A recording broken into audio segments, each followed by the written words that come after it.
Me llamo Amalia Mendoza, tengo 30 años, y hasta esta última Navidad, era la salvadora financiera designada de mi familia. Durante 7 años pagué sus deudas, financié sus sueños, y nunca pedí nada a cambio. Pero esa mañana navideña, mi hermana Sofía anunció, con una sonrisa helada, que habían hecho una votación familiar. Amalia ya no es parte de esta familia. El golpe me dejó sin aliento, pero yo ya estaba preparada. Sus risas murieron en seco cuando deslicé una carpeta roja bajo el árbol de Navidad. Si alguna vez te traicionaron las personas que más amabas, déjame un comentario diciendo desde dónde estás viendo esto. Y no olvides dar like y suscribirte si estás listo para escuchar cómo, después de años de manipulación, por fin aprendí a defenderme. Crecí en una colonia de clase media en Guadalajara. Jamás imaginé que mi familia algún día me vería solo como un cajero automático con piernas. Vivíamos en una casa modesta de 2 pisos con un jardincito donde hacíamos carnes asadas en verano. Mi papá era ingeniero y mi mamá maestra de primaria en la escuela de la colonia. Sofía siempre fue la bonita, la popular. 3 años menor que yo, heredó el carisma y la simpatía de mamá. Darío, el menor, 5 años más chico que yo, fue el típico hijo consentido. Atlético, pero flojo, siempre esperando que todo le saliera sin esfuerzo. Todo cambió cuando yo tenía 16 años. Papá nos sentó a todos y anunció que se iba. Se había enamorado de su asistente administrativa. El divorcio fue un desastre, amargo, doloroso, y nos dejó al borde del colapso económico. Papá se mudó a Tijuana con su nueva novia. Aunque mandaba la pensión que ordenó el juez, apenas alcanzaba para lo básico. Mamá hacía lo que podía para mantenernos con su sueldo de maestra. Tenemos que mantenernos unidos, me decía, tomándome la mano, la familia es lo único que tenemos. Esas palabras serían las cadenas que me ataron a ellos durante años. Mamá cambió después del divorcio. Aquella maestra cálida y protectora se volvió alguien dura, calculadora. Se casó con Javier Torres 2 años después, un hombre callado, pasivo, que trabajaba en una aseguradora y nunca opinaba de nada. Se mudó con nosotros y básicamente asentía con todo lo que mamá decidiera. Javier es proveedor, explicó ella cuando le pregunté por qué se casó con alguien que ni siquiera parecía querer. Necesitamos estabilidad, Amalia. Lo entenderás cuando seas grande. Mientras mis hermanos se venían abajo, yo convertí mi dolor en combustible. Estudiaba sin parar, entré a todos los clubes académicos posibles y conseguí una beca completa para estudiar negocios en el TEC de Monterrey, Campus Guadalajara. Mi familia fue a mi graduación de preparatoria. Aplaudieron educadamente mientras daba el discurso como mejor promedio. Estamos tan orgullosos, dijo mamá en la pequeña reunión después. Siempre fuiste la inteligente. Pero hubo algo en su tono ese día. Un matiz especulativo que no entendí sino hasta años después. Era el tono de alguien que evalúa un activo. La universidad fue un torbellino de clases, trabajos de medio tiempo e internados. Vivía en una residencia minúscula, mientras Sofía decidió de un día para otro estudiar en una universidad privada de artes liberales. Mamá y Javier tuvieron que endeudarse fuerte para pagarle. Darío apenas terminó la prepa, saltando de un empleo a otro, con ideas vagas de hacer algo en tecnología. Mi esfuerzo rindió frutos cuando, en 3er año, conseguí prácticas en una firma financiera de alto nivel. Al graduarme, me ofrecieron un puesto con salario base de 75,000 pesos mensuales. Más de lo que jamás imaginé ganar a los 22. La primera solicitud llegó 3 semanas después de empezar. Mamá llamó con voz apretada. El carro de Sofía ya no prende. El mecánico dice que cuesta $48,000 repararlo, y con su colegiatura este mes, dejó la frase flotando. Esa noche hice la transferencia. Sofía mandó un mensaje, gracias, sis. Le hice saber cara besándolo. No supe más de ella en semanas. 2 meses después, Darío necesitaba $25,000 para un curso de programación que le iba a cambiar la vida. Mamá pidió ayuda para el predial. Javier tenía menos horas en el trabajo. Cada petición venía acompañada de promesas de reembolso que jamás se cumplieron. El patrón se fue estableciendo tan poco a poco que apenas lo noté. Las comidas familiares se volvieron oportunidades para hablar de sus dificultades económicas dentro de mi rango de oído. Las llamadas desde casa eran raras, salvo cuando venían precedidas de una nueva emergencia económica. Mis logros en el trabajo eran celebrados solo por lo que significaban: más dinero para ellos. La primera gran crisis fue a mis 24. Me habían promovido con un buen aumento cuando mamá llamó, llorando. Nos van a quitar la casa, Amalia. Llevamos 3 meses sin pagar la hipoteca. Javier va a perder el trabajo, y con la maestría de Sofía, se quebró. Vacía mis ahorros. $370,000 que llevaba juntando para el enganche de mi primer depa. El siguiente fin de semana fui a visitarlos. Había una nueva sala y un sistema de sonido de lujo. Encontramos ofertas increíbles, explicó mamá, al ver mi cara. Precios de remate únicos. Y después del estrés de casi perder la casa, necesitábamos algo que nos levantara el ánimo. Esa noche escuché a Sofía al teléfono hablando con una amiga sobre sus vacaciones de Semana Santa en Cancún. Mamá y Javier me lo pagaron todo. Me dijeron que con el estrés de la maestría, me lo merecía. Y soltó una carcajada. No dije nada. El patrón ya estaba claro. Yo era la proveedora. La red de seguridad. La responsable que siempre estaría para arreglar sus problemas. Y ellos, los eternos merecedores de todas las comodidades, sin importar si podían pagarlas. La sangre pesa más que el agua, me decía mamá cuando dudaba. Somos familia. Somos todo lo que tenemos. A mis 25, entendí que llevaba 3 años sin vacaciones porque cada peso libre se iba a emergencias ajenas. Vivía en un depa chico mientras seguía pagando los estudios de Sofía y las startups fallidas de Darío. Estaba construyendo sus sueños, mientras los míos quedaban congelados. Pero seguía diciéndome, son mi familia. La familia va primero. ¿Sabes lo importante que son las apariencias para ella? Firmé el cheque. En la boda de Sofía, me sentaron con unos primos lejanos, mientras mamá, Javier y Darío estaban en la mesa principal junto a los novios. Durante su discurso, Sofía agradeció a sus papás por hacer posible ese día, y a sus nuevos suegros por su generoso apoyo económico. Mi nombre no fue mencionado. Esa noche comencé la carpeta roja. Un simple folder de cartón donde empecé a documentar cada préstamo, cada regalo, cada apoyo económico que había hecho a mi familia en esos años. Cada entrada tenía la fecha, el monto, el motivo declarado, y cualquier promesa de pago. La cifra total me revolvió el estómago. $260,000 en solo 4 años. Y eso sin contar regalos menores ni los apoyos mensuales. Para mi cumpleaños 29, las mensualidades de la hipoteca ya eran mi responsabilidad también. Javier había perdido el trabajo otra vez, aunque yo ya sospechaba que ni siquiera estaba buscando. Mamá había reducido su jornada como maestra a medio tiempo, alegando estrés y agotamiento. Darío se había regresado a vivir con ellos tras su fracaso empresarial, sin aportar un solo peso. Y Sofía y Greg se habían comprado una casa estilo colonial en una zona de lujo. ¿Cómo podían permitírselo? Intenté poner límites durante una cena familiar en abril. Necesito empezar a pensar en mi futuro financiero, dije con cuidado. Claro que estoy para ayudar en emergencias, pero no puedo seguir siendo el sostén económico de todos. La reacción fue inmediata y brutal. Después de todo lo que hicimos por ti, dijo mamá, con esa voz temblorosa cargada de emoción fingida. Te saqué adelante sola después de que tu papá nos abandonó. Lo sacrifiqué todo para que tú pudieras tener éxito. Somos familia, añadió Darío. No le das la espalda a la familia. Ni siquiera tienes otros gastos, dijo Sofía, con crueldad casual.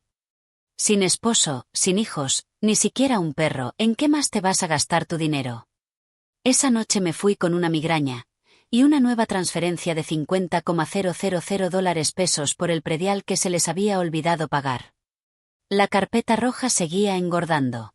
3 meses después, me ascendieron otra vez. Ahora era asesora senior de inversiones, con un salario de $400,000 anuales, más bonos por desempeño. No le conté a nadie. Pero de alguna forma, lo supieron. Las solicitudes se volvieron más frecuentes. Más caras. Todo quedó registrado en esa carpeta.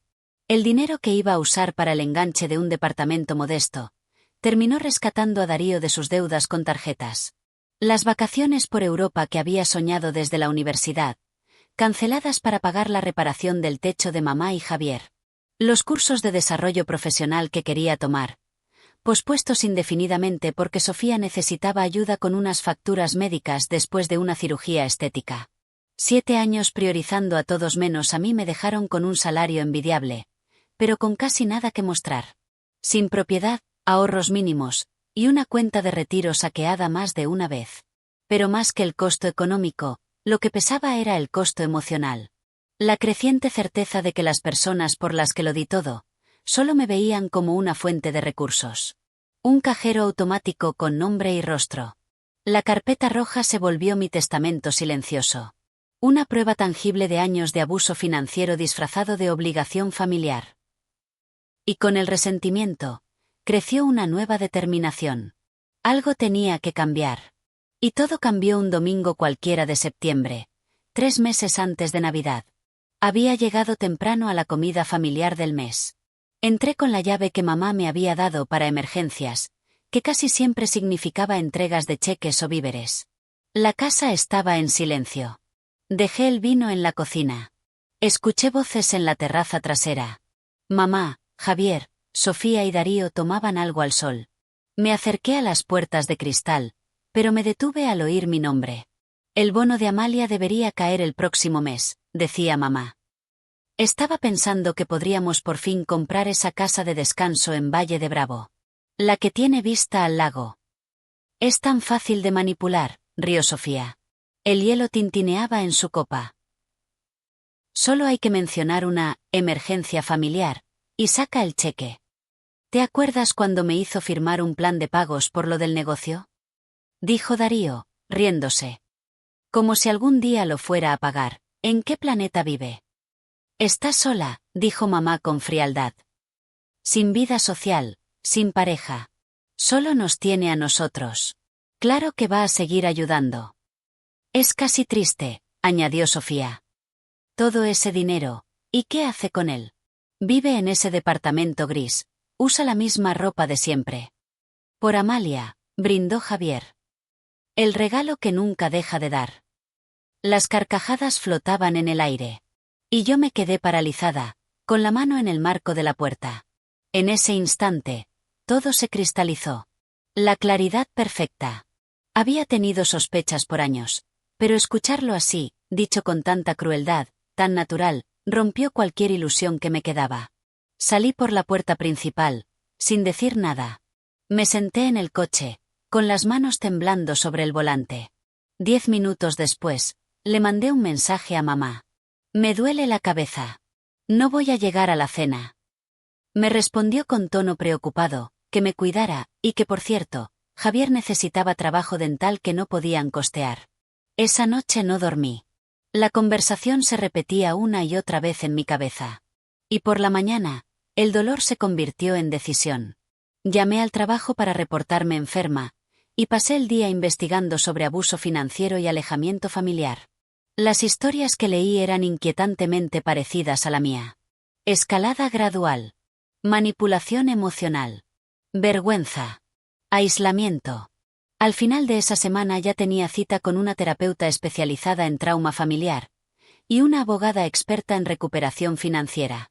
La terapeuta, doctora Mariana Suárez, me escuchó sin juzgar. Lo que describes es explotación financiera, me dijo con suavidad. Es una forma de abuso, Amalia. Que sean familia no lo hace aceptable. La abogada, licenciado Bárbara Gutiérrez, fue más directa. Has estado operando como un banco personal no autorizado, dijo, revisando mi carpeta roja. No fueron regalos. Fueron préstamos obtenidos con engaños, con promesas implícitas de pago.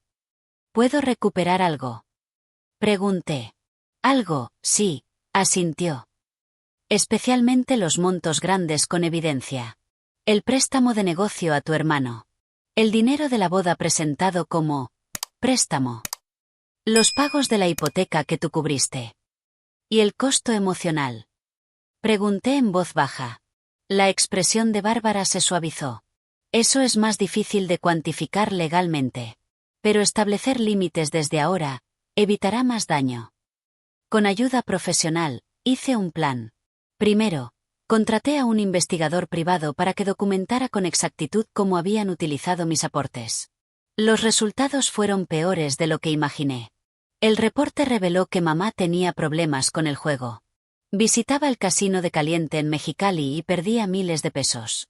La emergencia médica del año pasado había sido, en realidad, una escapada de 3 días para apostar. La reparación del techo que pagué nunca se hizo. Ese dinero se perdió entre las máquinas tragamonedas. Darío usó mi inversión para su negocio para comprarse un BMW casi nuevo. Lo tenía guardado en casa de un amigo, para que yo no lo viera. Ni siquiera había registrado el supuesto negocio de cervezas. Pero lo más impactante fue lo que descubrí de Sofía. Las facturas médicas que le había ayudado a pagar no eran por procedimientos necesarios. Eran cirugías cosméticas. Además, ella y Greg habían comprado una casa de descanso en Valle de Bravo el año anterior, justo cuando me dijeron que no podían con la hipoteca de su casa principal. El monto del enganche coincidía exactamente con el dinero que les presté por esa supuesta emergencia. Con toda esta información, y guiada por mi abogada, pasé octubre y noviembre preparándome. Documenté todo en la carpeta roja. Transferencias bancarias, mensajes de texto prometiendo pagos, correos describiendo las emergencias. Tenía fotografías del investigador privado mostrando el verdadero uso del dinero. Y junté documentos legales que respaldaban mi derecho a reclamar. Pero lo más doloroso fue tomar la decisión que cambiaría todo. Iba a confrontarlos a todos, el día de Navidad, cuando estuvieran juntos. No era por venganza. Era por estrategia. Era el único día en que podía asegurarme de que estarían presentes sin levantar sospechas. En los días previos, la dinámica fue la misma de siempre. Mamá insinuó que las fiestas habían estado difíciles económicamente. Darío mencionó su nueva gran idea de negocio. Sofía se quejó del costo de organizar la cena navideña. Yo respondí con simpatía, pero sin ofrecer dinero. Sus mensajes se volvieron cada vez más directos, luego desesperados, y finalmente fríos al ver que no habría depósitos. 3 días antes de Navidad, Sofía me llamó. Decidimos que mejor haremos la cena en casa de mamá. Y deberías traer el jamón y el vino. Acepté sin discutir. Lo que no sabían era que ya tenía todo preparado. Regalos pensados con cuidado para cada uno. Los últimos que les daría jamás. Cartas individuales explicando lo que sentía, y la decisión que había tomado. Y, por supuesto, la carpeta roja, con todo su contenido demoledor, lista para revelarse. La noche del 24 apenas pude dormir. La ansiedad por lo que estaba a punto de hacer, confrontar a la única familia que tenía, sabiendo que quizá los perdería para siempre, me apretaba el pecho. Pero debajo de esa ansiedad, había un hilo de acero. Una determinación férrea. 7 años de explotación eran suficientes. Pasara lo que pasara, el patrón se rompería.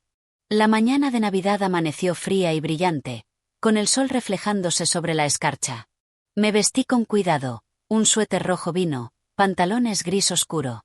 Formal, pero festiva. Los regalos, envueltos con esmero, iban en una bolsa de tela. El jamón y 2 botellas de vino caro en otra. Y la carpeta roja, con 7 años de manipulación financiera y emocional, en mi maletín de piel.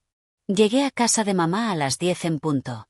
La entrada ya estaba llena, la camioneta de Sofía, el coche de Darío, no el BMW escondido, sino el Honda viejo que usaba para eventos familiares, y el sedán de Javier. Desde adentro se oía música navideña, y olía a canela y café. «Ya llegó», gritó mamá desde adentro, al oírme tocar. Me abrazó con su calidez habitual, esa que ya me sabía de memoria, envuelta en su perfume caro. «Feliz Navidad, mi amor». La casa estaba decorada con lujo. Un árbol enorme con esferas costosas. Guirnaldas que parecían de catálogo subían por la escalera. 4 arreglos de nochebuenas en jarrones elegantes. Todo, pagado con mi dinero. Sabía por el informe del investigador que mamá había gastado más de $55,000 en tiendas de decoración justo después de pedirme dinero para el predial. «Se ve hermoso», dije. Y lo decía en serio. Lo que fuera de ella, su gusto era impecable. Déjame ayudarte con eso, dijo Darío, tomando el vino y el jamón. Demasiado amable. Llevaba semanas distante desde que me negué a financiarle su último proyecto. Sofía salió de la cocina con una sonrisa tensa. «Feliz Navidad», dijo, dándome un beso al aire. «Me encanta tu suéter, ¿es nuevo?» «Lo tengo desde hace años», respondí. Vi su mueca al oírlo. Como si confirmara lo gris de mi deprimente guardarropa. Javier me saludó desde el sillón, con lo que parecía ya ser su segundo Bloody Mary de la mañana. «Qué gusto verte, Amalia». El ambiente era tenso debajo del barniz festivo. Las conversaciones se cortaban cuando entraba. Mamá y Sofía se lanzaban miradas significativas y creían que no las veía. Darío revisaba su celular sin parar, testeando con nerviosismo. Nos sentamos a desayunar. Los rollos de canela de mamá, tocino, ensalada de frutas y mimosas. Charlas superficiales. Tráfico navideño. Chismes de famosos. Nadie preguntó por mi trabajo. Nadie mencionó los mensajes que habían estado mandando por semanas. «Están deliciosos estos roles, mamá», dije. «Este año usé vainilla de Madagascar», respondió, orgullosa. «Marca la diferencia». Recordé el recibo del PI. $1,300 pesos gastados en una tienda gourmet al día siguiente de que me pidió ayuda para pagar la luz. Después del desayuno, pasamos a abrir los regalos.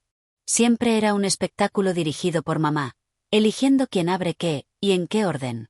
Ese año parecía aún más orquestado. «Sofía, ¿por qué no le das tu regalo a Amalia?», dijo mamá, con una entonación rara. Mi hermana me pasó un paquete mal envuelto. Adentro había una taza. Decía, «La hermana más me del mundo». Ni siquiera era nueva. Tenía una mancha de café. «Qué linda», dije, dejándola a un lado. Darío me dio una tarjeta de regalo por $500 para una librería. Mamá y Javier me regalaron una bufanda, que reconocí de su closet. Aún olía a su perfume. Cuando me tocó a mí, repartí mis regalos. Para Darío, una carpeta de piel fina con su nombre grabado. Para Sofía, unos aretes de zafiro que hacían juego con su joyería de boda. Para mamá y Javier, un paquete para un fin de semana en un hotel boutique en San Miguel de Allende. Lo habían mencionado meses antes. Sus reacciones dijeron todo. Sorpresa, sí. Pero también incomodidad. Nadie comentó lo bonito o costoso de los regalos. Sofía apenas vio los aretes antes de dejarlos en la mesa. Darío jugueteaba con la carpeta sin mirarme a los ojos. «Bueno», dijo mamá tras una pausa incómoda. «Qué generosa, sobre todo considerando». Miró a Sofía. Ella se enderezó, como ensayado. «De hecho», empezó, con tono artificial. «Tenemos algo importante que hablar contigo, Amalia». El silencio cayó. Darío de repente encontró mucho interés en la alfombra. Javier bebió de un trago. «Hemos estado hablando como familia», siguió Sofía, «sobre nuestra dinámica, sobre lo que es sano y lo que no». «Ah, sí», pregunté. Mi voz tranquila, aunque el corazón me latía en el cuello. Este era el momento. «Sí». Y tomamos una decisión. Una decisión familiar. Volteó a ver a mamá. Ella asintió. «Hicimos una votación», dijo Sofía. «Una votación». Repetí. «Sí. Sobre ti, Amalia». Su voz se volvió cruel. «Decidimos que ya no formas parte de esta familia». Las palabras quedaron flotando. Tan crudas, tan directas, que por un instante, no supe cómo procesarlas. «Lo que Sofía quiere decir», intervino mamá, con su mejor cara de dolor fingido, «es que creemos que es momento de marcar límites. Has sido muy controladora con tu dinero. Siempre nos lo echas en cara», añadió Darío, sin mirarme. «Nos hace sentir culpables». «Tenemos que romper esta dinámica tóxica», remató Sofía. «Por eso, te pedimos que hoy te vayas. Y que nos des espacio, para sanar». Mamá fingió llorar con un pañuelo. «Nos duele, amor, pero es lo mejor. Para todos. Incluyéndote». Miré sus caras. El triunfo disfrazado en Sofía. La incomodidad de Darío. La actuación de mamá. Y el alcoholismo ausente de Javier. En ese momento todo fue claro. No habían planeado pedirme dinero. Habían planeado desecharme. Ya no les servía. 7 años de apoyo. 7 años de renunciar a mis sueños por los suyos. ¿Mi recompensa? Expulsión. Pero lo inesperado fue lo que sentí. No devastación, sino claridad. Y debajo de eso, alivio. Sin decir una palabra, saqué mi maletín y tomé la carpeta roja. El cartón brilló con las luces del árbol, mientras la colocaba, con cuidado, bajo sus ramas. Como el último regalo. ¿Y eso? Preguntó Sofía, su seguridad tambaleando. Miré directamente a mamá. Y su expresión ensayada se desmoronó. Ábranla, dije. Creo que les va a parecer reveladora. La carpeta roja descansaba bajo el árbol de Navidad, brillando entre los papeles de regalo y los moños desordenados. Nadie se movió. ¿Qué es eso, Amalia? Preguntó mamá al fin, con un leve temblor en la voz. Era la primera emoción auténtica que le escuchaba en todo el día. Miedo. 7 años de recibos, respondí con calma. Cada préstamo, cada regalo, cada emergencia financiera, todo documentado. Darío se removió incómodo en su asiento. La expresión de triunfo de Sofía había desaparecido. Ahora solo se le notaba cansada. Javier, más alerta de lo habitual, dejó su vaso sobre la mesa. Esto es justo a lo que me refería cuando dije que controlas todo con el dinero, intentó decir Sofía, aunque su voz ya no tenía firmeza. Llevas cuenta de cada peso como si fuéramos tus deudores. ¿Y no lo son? Pregunté. Me agaché, abrí la carpeta y saqué el primer documento. Una hoja de cálculo con todas las transacciones. $4,325,000 pesos. Eso es lo que les he dado en 7 años. Mamá soltó un leve sonido, como un ahogo. Eso es ridículo, dijo. Darío bufó, pero se le había ido el color de la cara. Estás exagerando. Sí. Saqué una pila de estados de cuenta. Cada transferencia, marcada en amarillo. $350,000 a Darío Mendoza, el 15 de marzo. Supuestamente para un negocio que nunca fue registrado legalmente. Puse sobre la mesa otro documento, el informe del investigador privado, con fotos. Pero ese BMW que compraste una semana después, está a tu nombre.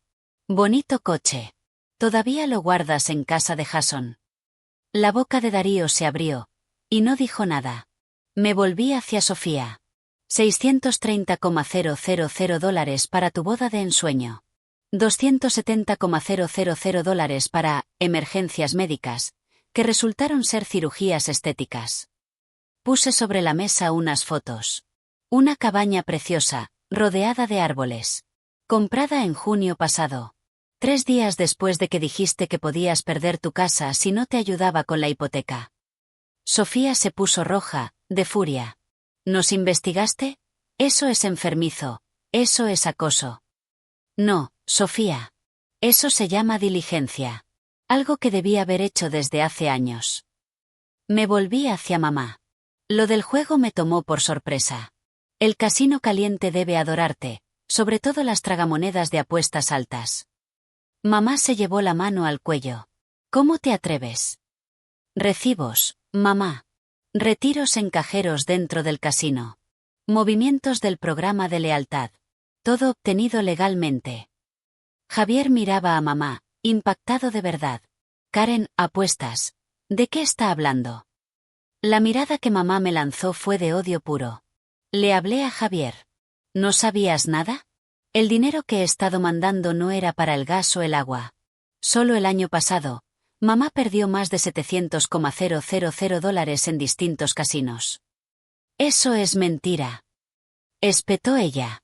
Pero sus manos temblaban. Saqué otro documento. Una carta legal, redactada por mi abogada. Aquí están los términos de reembolso. Fui bastante generosa con los plazos y los intereses. Mi abogada me sugirió presentar cargos por fraude en algunos casos, pero por ahora he decidido no hacerlo. Abogada, dijo Darío, en un intento de reír. Bárbara Gutiérrez, respondí. especialista en recuperación financiera y derecho familiar. Le pareció que mi caso es bastante sólido. Sofía pasó del asombro a la furia. Desagradecida. Después de todo lo que hicimos por ti. ¿Qué hicieron por mí, Sofía? Pregunté, bajando la voz. Ilústrame. ¿Qué han hecho ustedes que no sea pedir, y tomar, y pedir más?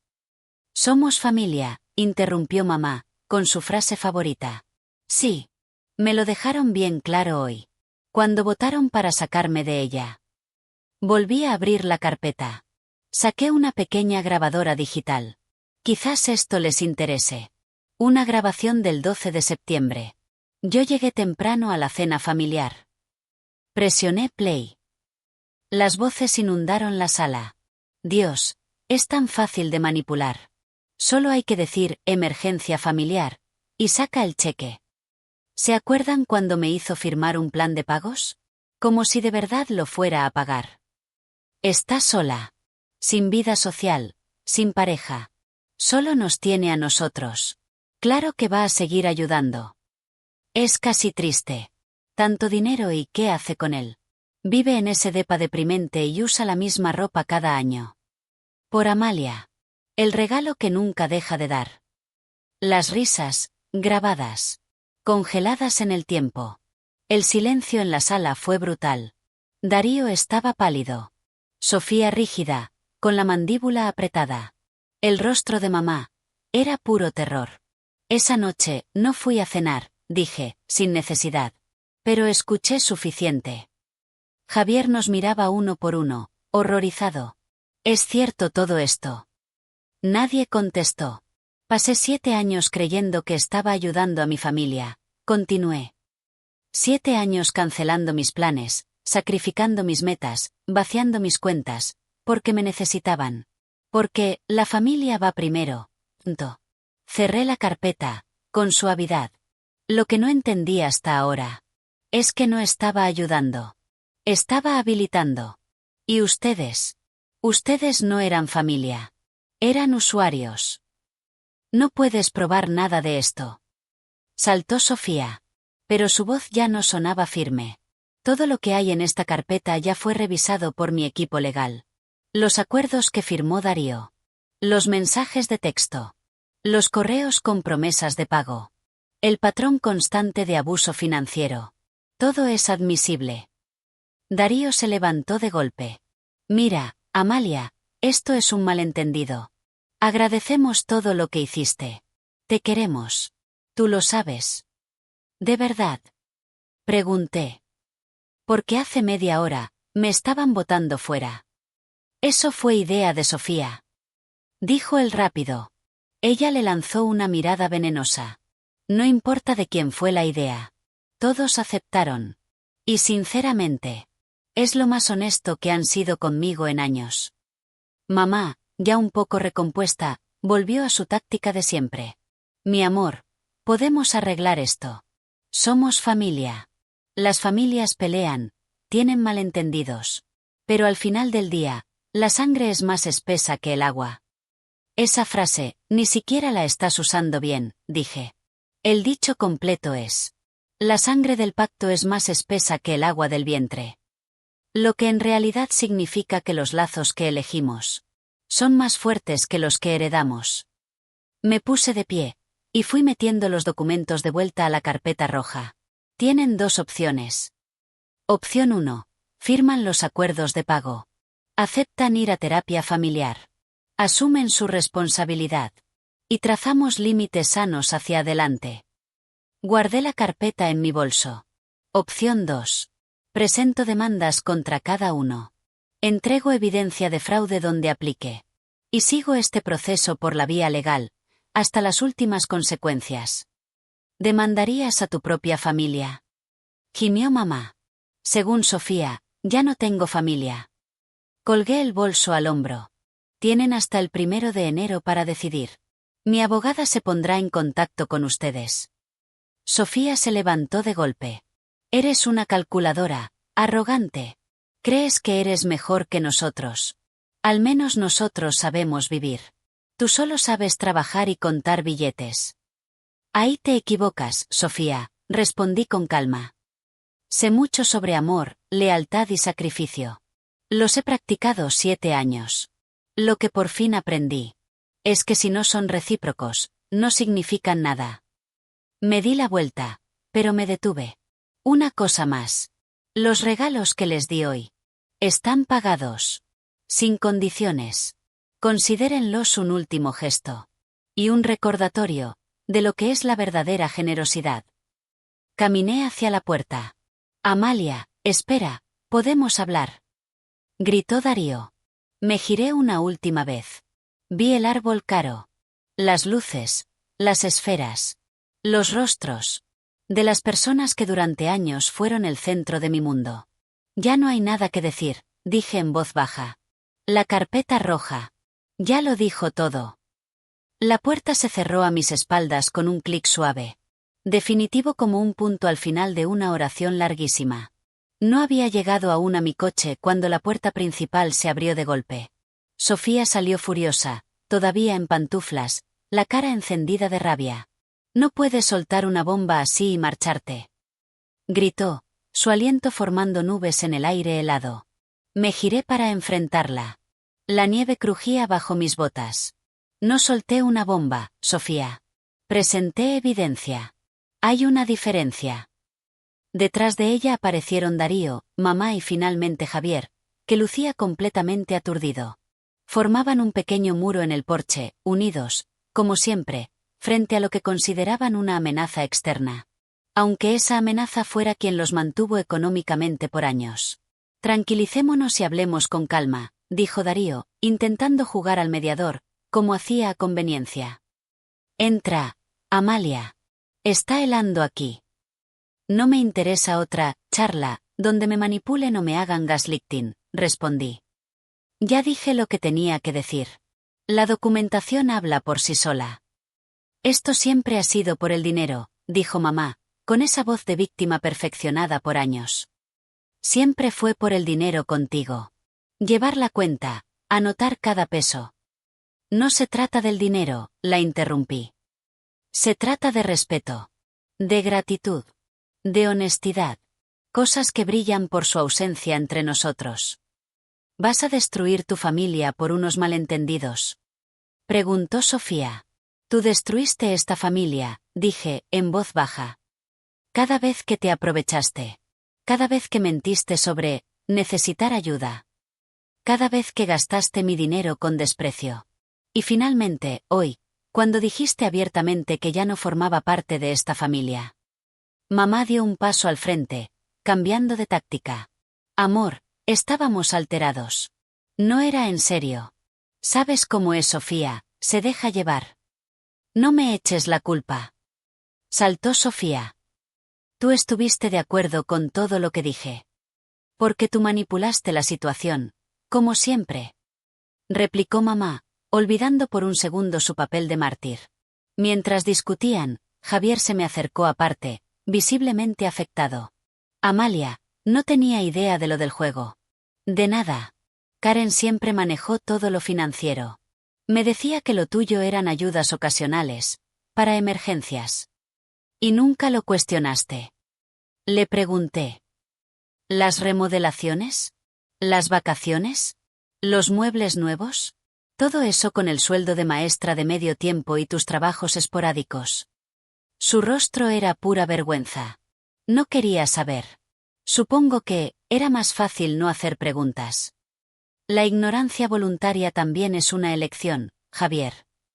Nuestra charla se interrumpió cuando Darío volvió a acercarse. Lo del BMW, empezó. No me importa el coche, Darío.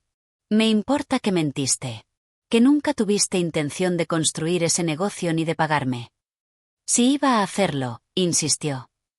Solo que, las cosas se complicaron. No se complicaron. Se acomodaron, lo corregí. Era más fácil tomar que ganarse las cosas. Se estremeció como si le hubiera dado una bofetada. Eso no es justo. No. ¿Cuándo fue la última vez que tuviste un empleo estable más de 3 meses? ¿Cuándo cumpliste algo que prometiste? No todos podemos ser perfectos como tú, murmuró, lanzando su vieja acusación. No soy perfecta. Soy responsable. Y hay una gran diferencia. Nos interrumpió Sofía, elevando la voz. Esto es una locura. No puede demandarnos. Somos familia. Según mi abogada, tengo un caso excelente, dije en voz alta. Especialmente con grabaciones y un patrón documentado de engaños. Mamá finalmente se quebró. Su máscara cayó por completo. Tengo un problema, admitió, las lágrimas bajándole por el rostro. El juego empezó después del divorcio. Solo eran cantidades pequeñas. Me hacía sentir algo que no fuera fracaso y abandono. Mamá, intentó decir Sofía, pero mamá la detuvo con la mano. No. Ya basta de mentiras. He estado engañándolos a todos. Mucho del dinero que Amalia nos dio fue al casino. Siempre pensé que podía ganarlo de vuelta. Pagarle. Arreglar todo. Me miró, y por primera vez, vi remordimiento real. Nunca quise que llegara tan lejos. Pero lo permitiste, le dije con suavidad. Tuviste 1000 oportunidades para pedir ayuda real. Para ser honesta. Me daba vergüenza, susurró. Y luego, era más fácil seguir tomando. Fingir que todo estaba bien. Sofía la miraba, horrorizada. ¿La segunda hipoteca de la casa? Tampoco era para arreglos. Mamá negó con la cabeza. Sin poder hablar. Un silencio pesado envolvió al grupo. Solo se oían, a lo lejos, las risas de unos niños jugando en otra casa. La imagen de la familia perfecta, esa que fingimos ser durante años. Por fin se había roto sin remedio. ¿Y ahora qué? Preguntó Darío al fin. Como les dije, tienen opciones. Saqué 5 sobresellados de mi bolso. Estas cartas detallan mis condiciones para avanzar. Léanlas bien. Incluyen planes de pago, requisitos para terapia, individual y familiar. Y los términos para mantener cualquier tipo de relación conmigo. Fui entregando los sobres uno a uno. No son negociables. O se comprometen a reparar el daño y transformar esta dinámica. O lo resolvemos por la vía legal. ¿Y si aceptamos tus condiciones? Preguntó Sofía, dándole vueltas al sobre en las manos. Entonces intentamos reconstruir algo más sano. Algo basado en respeto, no en explotación. ¿Y si no podemos pagar todo? Preguntó Darío. El calendario de pagos toma en cuenta su ingreso. Es justo. También incluye opciones de servicio comunitario y otras formas de compensación. Los miré a cada uno. Esto no se trata de recuperar cada peso. Se trata de responsabilidad. ¿Y la parte de la terapia? Preguntó mamá en voz baja. Esa es la más importante de todas, le dije. El dinero se recupera. La confianza no. Los 5 seguían en el porche. Ahora, se veían más pequeños. Más vulnerables. El poder había cambiado de manos. Y todos lo sabíamos. Yo nunca quise esto, dije, suavizando el tono. Quería ser parte de una familia que se quisiera, que se respetara, que se apoyara de verdad. Si te queremos, dijo Darío, apenas audible. El amor sin respeto no es amor, respondí. Es otra forma de uso. Di media vuelta. Y antes de irme, me detuve una última vez. 3 meses. Sin contacto. Ese es el tiempo para que lean las cartas, inicien el proceso, y empiecen el trabajo. Después de eso, evaluaremos según lo que hagan, no lo que prometan. Mientras me alejaba, los miré por el retrovisor. Seguían ahí. De pie en el porche. Con sus sobres en la mano.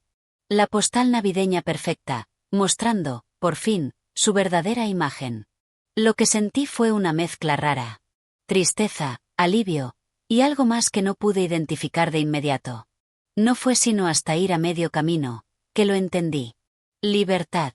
Por primera vez en 7 años. Era libre. Libre del peso sofocante de expectativas imposibles. Libre para construir mi vida, en mis propios términos. Pasara lo que pasara, si elegían cambiar o seguir negándolo. Yo había recuperado mi poder. La carpeta roja ya había cumplido su propósito. Y me di cuenta de que ese fue el mejor regalo de Navidad que pude darme. 6 meses después de aquella Navidad inolvidable, me senté en el consultorio de la doctora Mariana Suárez, mi terapeuta. Las jacarandas afuera ya habían florecido y se marchitaron. El verano se asentaba con fuerza sobre Guadalajara.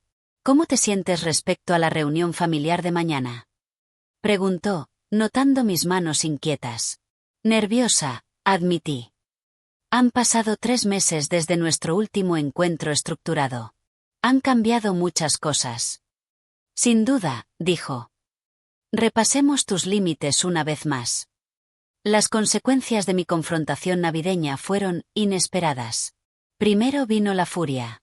Mensajes, llamadas, exigencias de que retirara mis acusaciones ridículas. Luego, la negociación. Ofertas para devolver una parte si quitaba las demandas. Intentos de omitir la terapia. Y al final, cuando mi abogada demostró que hablaba en serio, la aceptación comenzó a asomar. Mamá fue la primera en comprometerse con el cambio. 3 semanas después de Navidad, se inscribió a un programa para adicción al juego. Empezó a asistir a sesiones de jugadores anónimos. La evaluación inicial reveló la magnitud del problema. Más de $3,800,000 perdidos en 5 años. Varias tarjetas ocultas. 2 préstamos no revelados con garantía de la casa. Ese fue su fondo más bajo, le conté a la doctora. Cuando Javier lo supo todo, le dio un ultimátum. O se trataba, o se iba. ¿Y cómo va su recuperación?, preguntó Mariana. 6 meses sin jugar. Trabaja con una consejera financiera además de su terapeuta. Y volvió a dar clases tiempo completo para ayudar con el plan de pago. La resolución económica fue complicada, pero necesaria. Con asesoría legal, firmamos acuerdos de reembolso vinculantes con cada miembro. Mamá y Javier vendieron su tiempo compartido y el segundo coche. Darío, por fin, vendió el BMW.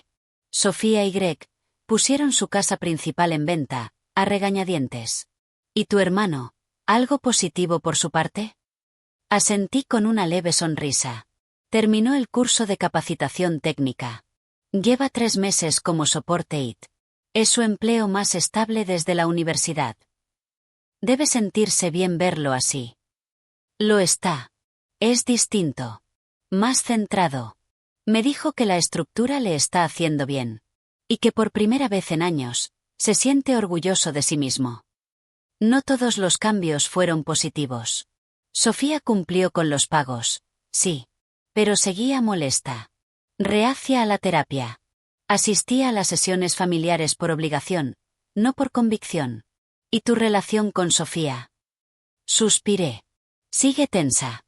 Para ella, yo soy la villana de esta historia. La que destruyó la dinámica familiar, no la que la expuso. No es raro que pase eso. A menudo, la persona que rompe con el patrón disfuncional termina siendo el blanco del resentimiento. Sé que tengo que aceptar que quizá, nunca tendré la relación que alguna vez soñé con ellos. Fuera del proceso, complicado, de sanación familiar, mi vida personal floreció de formas inesperadas. Libre, al fin, de la carga de mantener varios hogares, compré mi propio departamento. 2 habitaciones, con balcón, mucha luz, ubicado en la colonia americana, en Guadalajara. Perfecto para cultivar ese huertito en macetas que siempre había querido. Me uní a un club de lectura y a un grupo de senderismo.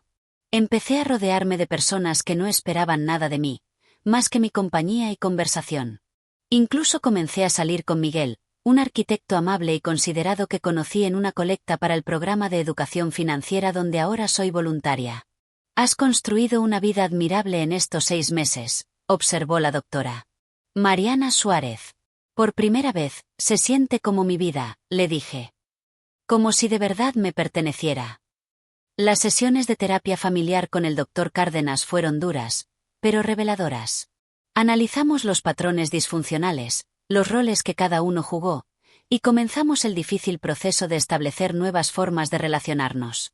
Nunca me di cuenta de cuánto me marcó el abandono de mi papá, le expliqué. Intenté llenar ese vacío volviéndome indispensable. Creí que dar dinero era amar, porque no sabía cómo expresarlo de otra manera. Y ellos, tampoco sabían recibirlo de otra forma. Los sistemas familiares se construyen para sobrevivir, incluso si ese sistema termina siendo destructivo, añadió la doctora. En lo legal, todo se resolvió con más fluidez de lo que imaginé. Una vez que mi familia entendió que sí iba en serio con la vía legal, cooperaron con el plan estructurado de pagos. Los depósitos mensuales llegaban, no siempre con gusto, pero llegaban. El total jamás igualará lo que di. Pero el reconocimiento de la deuda fue, en muchos sentidos, más valioso que el dinero mismo. La cena de mañana será diferente, dije en voz alta, pensando. Es la primera vez que nos veremos de manera informal desde Navidad. Sin abogados. Sin terapeutas. Solo familia, cenando. Y ya estableciste tus límites claros para la interacción, dijo Mariana. Sí. Lugar neutral, restaurante en el centro. Tiempo límite. Nada de hablar sobre dinero fuera de los acuerdos establecidos. Cada quien se paga lo suyo y llega por su cuenta. ¿Y tus límites internos? Preguntó. ¿Qué harás si surgen viejos patrones? Los señalaré directamente. Y si persisten, me retiraré. Respiro profundo, y recuerdo que su comportamiento habla de ellos, no de mí. Que no soy responsable de arreglar sus vidas ni de gestionar sus emociones. Excelente. Has avanzado muchísimo, Amalia. Y sí. Los últimos 6 meses me transformaron de formas que apenas empiezo a entender. Aprendí a priorizar mi bienestar sin culpa. A identificar la manipulación, incluso cuando se disfraza de preocupación. A entender que la generosidad verdadera viene del amor, no de la obligación. Lo más importante, amplié mi concepto de familia. Hoy, mi red de apoyo está formada por amigas y amigos que celebran mis éxitos sin envidia. Que ayudan sin pasar factura. Que me quieren por lo que soy, y no por lo que doy. Esa noche, me encontré con mi amiga Tania para tomar un café. Nos conocimos en el grupo de apoyo para víctimas de abuso financiero. Ambas navegando los caminos difíciles del distanciamiento familiar y la reconciliación. ¿Nerviosa por mañana?, preguntó, ya sentadas en nuestra mesa de siempre. Aterrada, admití. ¿Y si todo se rompe otra vez? ¿Y si en el fondo, no han cambiado? Entonces lo enfrentarás, dijo, tranquila. La diferencia es que ahora sabes que puedes irte si lo necesitas. Ya no estás atrapada. Sus palabras se quedaron conmigo mientras me preparaba para dormir. La carpeta roja, que antes contenía todos los documentos, ahora tenía cosas nuevas. Entradas de mi diario de sanación. Afirmaciones positivas para días difíciles. Fotos de mi nueva vida. Y de las personas que ahora la llenaban de luz. Pasé la mano por el cartón brillante, recordando cómo se sintió colocarla bajo el árbol de Navidad. Hace 6 meses. Esa carpeta ya había cumplido su propósito. Pasó de ser un archivo de abuso a un testimonio de crecimiento. Mi primera Navidad tras la confrontación se veía muy distinta a todas las que viví antes. Tal vez cenaría con Miguel. Tal vez con los amigos que se volvieron mi familia elegida. Tal vez incluso con algunos de los míos. Si el proceso de sanación continuaba. El camino hacia adelante seguía siendo incierto. Pero, por primera vez en mi vida adulta, esa incertidumbre no me daba miedo. Me daba libertad. Había aprendido que defenderme no era egoísmo. Era necesario. Que los límites no son muros, sino definiciones claras de dónde termino yo. Y empiezan los demás. Que el amor sin respeto es solo otra forma de uso. Y lo más importante, descubrí que el regalo más grande que podía darme era el valor de decir la verdad. Cueste lo que cueste. La carpeta roja fue solo el principio. La historia verdadera es la de lo que vino después. La reconstrucción de una vida basada en autenticidad, no en obligación. Y mientras me quedaba dormida, una ola de gratitud me envolvió. No por lo que perdí, sino por lo que encontré. A mí misma. Mi voz. Mis límites. Mi valor. La carpeta roja lo cambió todo. Y no lo cambiaría por nada. ¿Alguna vez tuviste que enfrentarte a familiares que abusaban de tu generosidad? Cuéntamelo en los comentarios. Quiero leerte. Y recuerda, poner límites no es egoísta. Es cuidar tu salud emocional. Si esta historia te tocó el corazón, Haz clic en me gusta y suscríbete para seguir escuchando relatos de fuerza y crecimiento personal. Compártelo con alguien que necesite saber que está bien ponerse en primer lugar. Gracias por escuchar mi historia. Y no lo olvides. Tu valor no se mide por lo que das a los demás, sino por cómo te honras a ti mismo.